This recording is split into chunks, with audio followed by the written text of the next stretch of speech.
Konnichiwa minasang, pumunta nga kami dito sa maganda at tahimik na beach dito sa Japan. Para nga makapunta dito sa beach na to, kailangan nga namin sumakay ng barko. Papunta na nga kami sa port kung saan kami sasakay ng barko papunta ng Japan. Nang makarating nga kami dito, agad nga kami pumila para makasakay na kami ng barko. Sobrang excited nga ako dito dahil first time kong makakasakay ng barko na papunta ng Japan. Buti nga may sasakyan itong kasama namin, hindi na kami nahirapan magbiyahe papunta ng beach sa Japan. Sobrang excited nga kaming lahat dito dahil finally nakasakay na kami ng barko. So bye bye Philippines muna. See you Japan. Super labing nga dito sa barko, parang ikaw ay. Syempre hindi mawawala si ate mo. Syempre kailangan lagi tayo may video na maganda dito sa barko. Hindi ko nga alam nagganda-gandahan na naman ako dito kahit wala namang ganda. O diba, feel na feel mo ang peleng. Sobrang excited nga ako dito dahil makakaligo na nga ako ng dagat. Matagal na rin kasi kaming hindi nakita ni Jezebel. Sobrang namimiss ko na nga yung kaibigan kong yun, ewan ko ba?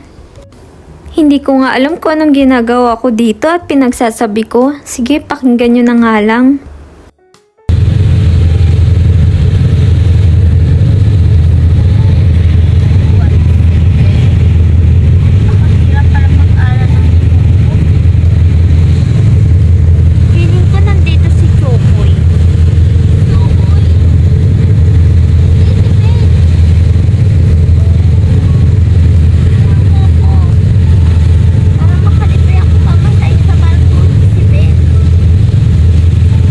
O diba, mukha lang akong ewan dito sa video na to, nakakahiya.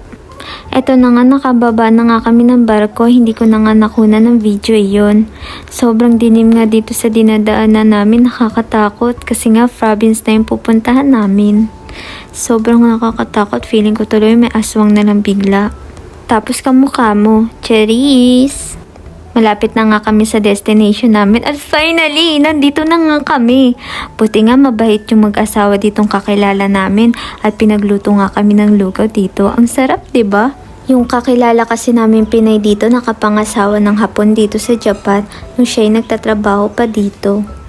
Kaya ito, nakalibre kami ng tirahan dito at mga pagkain, pinagluto at pinaghanda pa talaga nila kami. Ibang klase talaga ang lutong Pinoy, no? Napakasarap, feeling ko tuloy wala ako sa Japan. Sabi nga nila kumain lang kami ng kumain dito at marami pa raw silang ihahandang pagkain para sa amin at para naman ma-enjoy namin ang bakasyon namin dito sa Sablayan, Japan. Grabe, sobrang thankful ako kay God dahil may nakilala kaming ganito kabuti ang puso. Maraming salamat sa inyong pagkain. Sa next episode ulit.